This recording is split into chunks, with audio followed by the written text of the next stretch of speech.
Bonjour, à nouveau rendez-vous pour une nouvelle petite vidéo concernant la législation sur les armes à feu.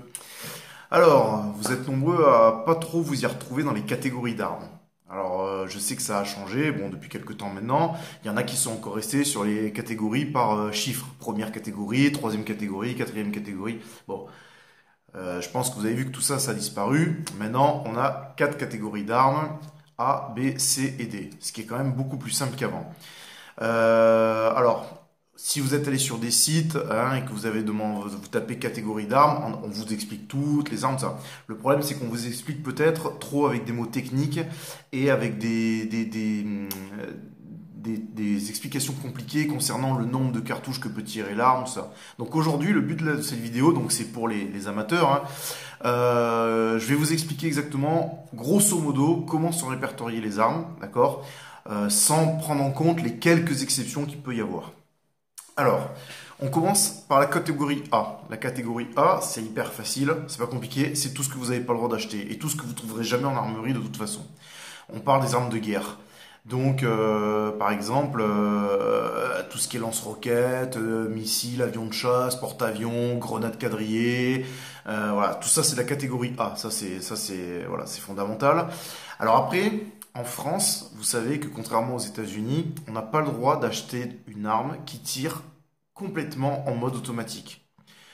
Demain, vous allez en magasin, vous achetez une Kalachnikov, vous pouvez en acheter une, mais elle sera en mode coup par coup. C'est-à-dire qu'entre chaque coup, il va falloir appuyer sur la queue de détente. Chose qui n'est pas vraie pour les Kalachnikov de guerre, notamment celles que possèdent les terroristes, les AK-47, ou les AR-15, plus connus sous le nom de M16 américains. Ce sont des armes qui tirent en rafale. Ça, ce sont des armes de catégorie A. Ce sont des armes, bien évidemment, que vous ne pouvez pas avoir. La catégorie B. La catégorie B, c'est la catégorie la plus commune. En fait, ce sont toutes les armes, ce qu'on appelle chez nous automatiques, mais qui sont en fait réellement semi-automatiques. Voilà. Vous achetez un Beretta 9 mm, vous achetez un Glock, vous achetez un revolver 357 Magnum. Ce sont des armes de catégorie B. Vous achetez une Kalachnikov, elle sera de catégorie B, parce qu'elle ne tirera qu'au coup par coup. Alors, visuellement parlant, en effet, il n'y a aucune différence pratiquement entre une Kalachnikov de catégorie A, c'est-à-dire issue du marché militaire, et une Kalachnikov de catégorie B, issue du marché civil. Visuellement parlant, vous allez faire pratiquement aucune différence entre les deux versions, sauf qu'il y en a une qui tire en rafale et que l'autre, elle peut tirer que au coup par coup. Voilà. Donc la catégorie B, elle regroupe bien évidemment tout ce qui est donc pistolet, revolver, qui peuvent tirer sans avoir besoin d'un réapprovisionnement entre chaque tir. Je prends un pistolet semi-automatique, je mets le chargeur de 15 balles, je tire 15 balles, c'est une arme de catégorie B. Je prends un revolver, un Smith & Wesson de 6 coups, je tire les 6 coups, c'est une arme de catégorie B. Je prends un fusil automatique calibre 12, c'est-à-dire qui tire des munitions de chasse, mais muni d'un chargeur avec un réapprovisionnement automatique, c'est-à-dire qu'entre chaque coup, je le répète, je ne fais aucune manipulation, l'arme continue à tirer toute seule, c'est une arme de catégorie B.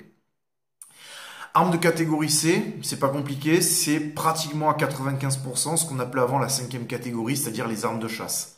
Donc ça regroupe les armes de chasse, donc c'est-à-dire où entre chaque tir, on a généralement un verrou ou un mécanisme, une pompe. Donc par exemple les carabines de chasse, où entre chaque coup vous êtes obligé de ramorcer le verrou, d'éjecter la cartouche, de réintroduire la cartouche suivante. Et là, vous pouvez tirer, ou le fusil à pompe, où c'est pareil, les munitions sont bien dans un magasin, mais entre chaque balle, vous devez vous-même, en actionnant la pompe du fusil, amener la prochaine balle dans la chambre. Ce sont des armes qui ne sont pas en mode semi-automatique. Voilà, ça c'est ce qu'on appelle les armes de la catégorie B. Les armes de la catégorie D, c'est pas compliqué. Alors en arme à feu, il en reste plus qu'une, c'est le fusil à un coup. C'est-à-dire catégorie D, c'est-à-dire c'est le fusil où vous mettez la cartouche, vous tirez, vous cassez le fusil, vous retirez la cartouche, vous remettez une cartouche. Voilà, bon, c'est la seule arme à feu. Sinon, toutes les autres, ce sont les armes couteau, nunchaku, étoile de ninja, pistolet à impulsion électrique, les fameux choqueurs électriques, les tasers là, bombes lacrymogènes. Voilà, tout ça c'est la catégorie D. Alors, vous allez me dire à quoi correspondent par exemple la catégorie B1, B2, B3, B4. En fait, c'est juste pour différencier les armes de poing, des armes d'épaule, des armes munies de tel ou tel canon, de tel ou tel chargeur. Mais je veux dire, pour vous, ça fait aucune différence. Voilà. Donc je répète. Donc catégorie A, armes militaires qui tirent en rafale, interdit à la vente. Catégorie B, armes semi-automatiques, de poing ou d'épaule. Voilà. Donc genre Beretta 9 mm ou Kalachnikov 7,62. Armes catégorie C, armes de chasse ou armes avec des chargeurs ou des pompes, mais dont une action du tireur doit être faite entre chaque balle pour réamorcer le tir. Et armes de catégorie D, donc tout ce qui est armes blanches, armes électriques, bombes lacrymogènes, etc. Voilà, vous avez les 4 catégories, sachant que la catégorie A est interdite à la vente. Catégorie B, vous devrez être titulaire d'une licence de tir et d'une autorisation préfectorale. Armes catégorie C, vous pouvez être titulaire d'une licence de tir ou alors d'un permis de chasse. Pas besoin d'autorisation préfectorale. Et les armes de catégorie D, c'est soumis à la majorité, c'est en vente libre dans les armureries, c'est-à-dire qu'en fait il suffit juste de présenter sa carte d'identité, d'avoir plus de 18 ans et vous pouvez en acheter. Attention, la catégorie A on n'en parle pas, de la catégorie B jusqu'à la D y compris, le port est interdit. Ce n'est pas parce que vous pouvez acheter une arme de catégorie D dans une armurerie en vente libre que vous avez le droit de vous trimballer par exemple avec une bombe lacrymogène sur vous. C'est considéré comme un port d'arme, c'est un délit. Voilà, j'espère vous avoir un peu éclairé les différentes catégories, parce que c'est vrai que sur les sites internet, des fois c'est pas évident, c'est assez compliqué, et ils rentrent un peu trop dans les détails. Donc là, grosso modo, après, il peut exister des armes qui ont des exceptions, c'est-à-dire qui peuvent passer de la catégorie B à C ou C à B en fonction d'un élément subtil de l'arme, ça peut arriver, mais grosso modo, 90% des armes du monde respectent ce que je viens de vous expliquer. Voilà, les conditions que je viens de vous expliquer. Allez, salut à tous, à la prochaine!